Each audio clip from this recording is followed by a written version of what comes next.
2024 लोकसभा चुनाव की तारीख जैसे जैसे नजदीक आ रही है वैसे वैसे उत्तर प्रदेश की सियासत के कई रंग भी देखने को मिल रहे हैं और इस बार यूपी की राजनीति में मायावती को लेकर सुगबुगाहट तेज हुई है। मोदी और बीजेपी के खिलाफ एकजुट हुए विपक्ष ने से कन्नी काट चुकी मायावती से समाजवादी पार्टी के सॉफ्ट होने की चर्चा ने देश की सियासत को नया एजेंडा दे दिया है और इसी के साथ यूपी में दलित पॉलिटिक्स की पिक्चर भी सबसे ऊपर आ गई है।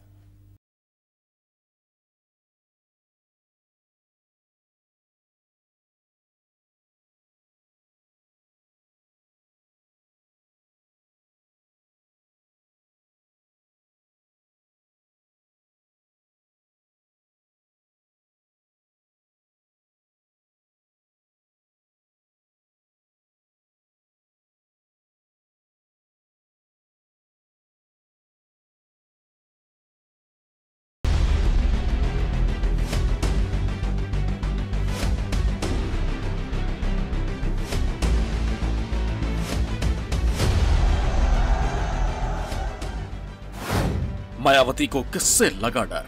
शिवपाल से क्यों नाराज राजभर?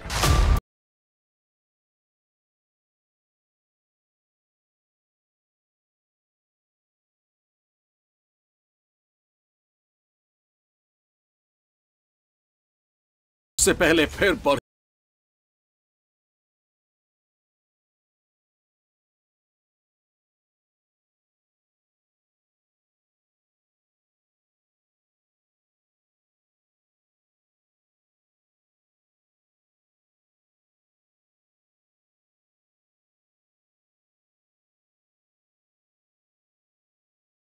माया और मुलायम ने बारी बारी से कई बार राज्य की सियासत को साधा और अपनी पुरानी रंजिशों को सदन से सड़क तक बखूबी अंजाम दिया, लेकिन इस बार हालात बिल्कुल अलग है और समाजवादी पार्टी को 2024 के लिए शायद बहन कुमारी मायावती की याद फिर सताने लगी। कहते हैं कि सियासत में ना कोई स्थायी दुश्मन होता है और ना ही दोस्त। मौका और फायदा ये दोनों ही दोस्ती या दुश्मनी को तय करते हैं। 2024 में मोदी और भारतीय जनता पार्टी का विजय रथ रोकने के लिए देश के तमाम विपक्षी दल एक साथ आ चुके हैं, लेकिन उत्तर प्रदेश में मायावती ने इंडिया और एनडीए दोनों से ही दूरी बनाकर यूपी की सियासत में एक नया त्रिकोणीय मुकाबला खड़ा कर दिया है। प्रधानमंत्री नरेंद्र मोदी की अगुवाई वाली एनडीए सरकार लगातार तीसरी बार सत्ता हासिल न कर पाए। विपक्षी गठजोड़ और एकजुटता का फिलहाल यही लक्ष्य है। हालांकि विपक्ष के इस गठबंधन से मायावती, के चंद्रशेखर राव, जगनमोहन रेड्डी और नवीन पटनायक जैसे नेता और उनकी पार्टियों ने किनारा करने का फैसला किया है, लेकिन इन तमाम नामों में एक नाम ऐसा है जिसके विपक्षी गठबंधन का हिस्सा बनने से सबसे ज्यादा प्रभाव पड़ेगा। वो नाम है उत्तर प्रदेश की 4 बार मुख्यमंत्री रह चुकी और बहुजन समाज पार्टी के सर्वेसर्वा मायावती। चुनाव में खराब प्रदर्शन के बावजूद बीएसपी का उत्तर प्रदेश में कोर वोट बैंक हमेशा बना रहा। 2014 के लोकसभा चुनाव में बीएसपी कोई भी सीट नहीं जीत पाई। उस वक्त भी मायावती की पार्टी का वोट शेयर करीब 20% रहा था। इसी तरह पिछले लोकसभा चुनाव यानी 2019 में बीएसपी का वोट शेयर 19.43% रहा था। 2009 के लोकसभा चुनाव में बीएसपी अब तक सबसे ज्यादा 20 सीट जीतने में कामयाब रही थी। 2009 में भी मायावती की पार्टी का वोट शेयर 27.42% रहा था। 2004 के लोकसभा चुनाव में बीएसपी 24.67% वोट शेयर के साथ 19 सीटों पर जीतने में सफल रही थी। उसी तरह से 1999 के लोकसभा चुनाव में बीएसपी 22.1% वोट शेयर के साथ 14 सीटें जीतने में सफल हो गई थी। 1998 के लोकसभा चुनाव में बीएसपी 4 सीट ही जीत पाई थी, लेकिन वोट शेयर 20.9% रहा था। वहीं 1996 के लोकसभा चुनाव में बीएसपी 6 सीट जीत पाई थी, लेकिन उसका वोट शेयर 20.6% रहा था।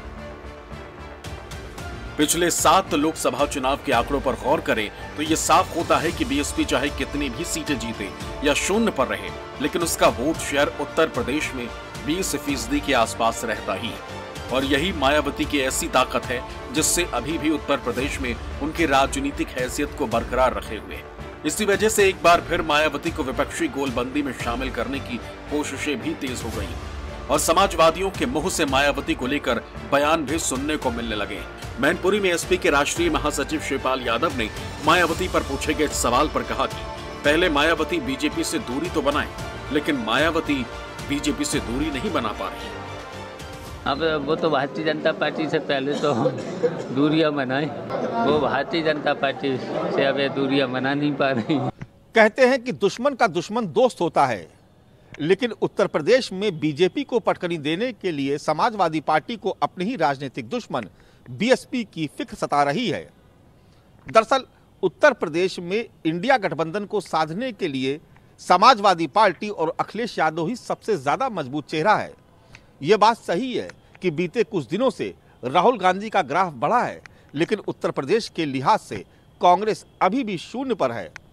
ऐसे में इंडिया गठबंधन में मायावती को शामिल करने के लिए सबसे बड़ा दल होने के नाते समाजवादी पार्टी ही सबसे ज्यादा मुफीद मालूम होती है। मायावती ने लोकसभा चुनावों में अकेले ही उतरने का ऐलान कर रखा है, लेकिन मायावती की पॉलिटिक्स विपक्षी दलों के लिए अब भी सस्पेंस है। इसका बड़ा उदाहरण है सितंबर में होने वाला घोसी का उपचुनाव। उत्तर प्रदेश के घोसी विधानसभा सीट पर होने जा रहे उपचुनाव के लिए बीजेपी और समाजवादी पार्टी ने उम्मीदवार उतारे। वहीं कांग्रेस और बहुजन समाज पार्टी ने प्रत्याशी के नाम का ऐलान नहीं किया। कांग्रेस और बीएसपी की तरफ से कोई उम्मीदवार न होने की वजह से चुनाव में मुकाबला बीजेपी और एसपी के बीच है। समाजवादी पार्टी इंडिया गठबंधन में शामिल है, जिसमें कांग्रेस भी है। ऐसे में कांग्रेस घोसी उपचुनाव में सपा को समर्थन कर सकती है।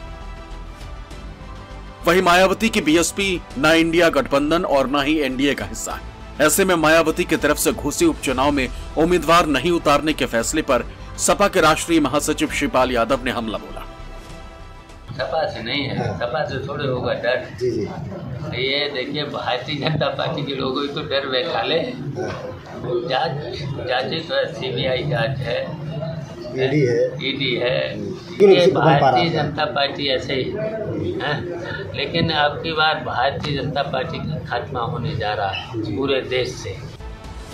इस मौके पर शिवपाल सिंह यादव ने ओम प्रकाश राजभर के सवाल पर भी चुटकी ली। शिवपाल ने कहा कि मंत्री पद की जल्द शपथ नहीं दिलाए जाने पर राजभर समाजवादी पार्टी के साथ आ जाएंगे।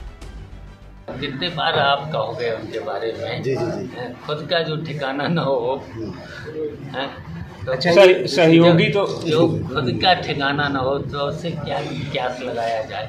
हमने खुद सिफारिश कर दी है विधानसभा में मुख्यमंत्री से, हमने जल्दी दिलाओ उनको सफर, नहीं तो ये हमारे पास आ जाएंगे। अब उत्तर प्रदेश में अखिलेश जी ने वो बीज बो दिया कि अब यादव मुख्यमंत्री नहीं बन सकता। अच्छा, कभी नहीं बनेगा। अब उनको बनाना पड़ेगा, पटेल को बनाना पड़ेगा, मौर्य को, चौहान को, बिंद को, निषाद को, राजभर को, तब सरकार में आ सकते हैं, वरना नहीं आ सकते। राजनीतिक जानकार भी मानते हैं कि जैसा प्रयोग 2019 में समाजवादी पार्टी और मायावती ने किया था, उसके बाद दोनों के बीच खाई बहुत गहरी हो गई। लिहाजा उम्मीद बहुत कम ही है कि दोनों एक साथ आए। 2019 में जो एक मेरेकुलस अलायंस हुआ था समाजवादी पार्टी और बहुजन समाज पार्टी का, अब भविष्य में उसके कोई आसार नहीं है। जब मायावती स्वयं इस तरह का बयान दे चुकी हैं कि अखिलेश यादव यानी समाजवादी पार्टी को हराने के लिए किसी भी स्तर पर जा सकती हैं, तो मुझे नहीं लगता है कि मायावती अब कोई अपना स्टैंड इस तरीके से बदलेंगी। और जो भी परिस्थितियां उत्तर प्रदेश में दिख रही हैं, उसमें मुझे दूर दूर तक बसपा और सपा के साथ आने की गुंजाइश नजर नहीं आ रही है।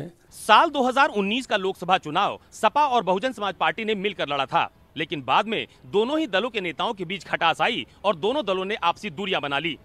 मायावती ने एक बार फिर इस बात का ऐलान कर दिया है कि वो आने वाला लोकसभा चुनाव अपने दम पर अकेले लड़ने वाली हैं। लेकिन दोनों ही दलों के बीच गठबंधन की चर्चाएं एक बार फिर तेज हो गई है, क्योंकि दोनों ही राजनीतिक दल इस बात को बखूबी समझते हैं कि बीजेपी को हराने के लिए उनको एक साथ आना ही होगा। कैमरा पर्सन सचिन सैनी के साथ अशोक तिवारी, लखनऊ, न्यूज़ 24।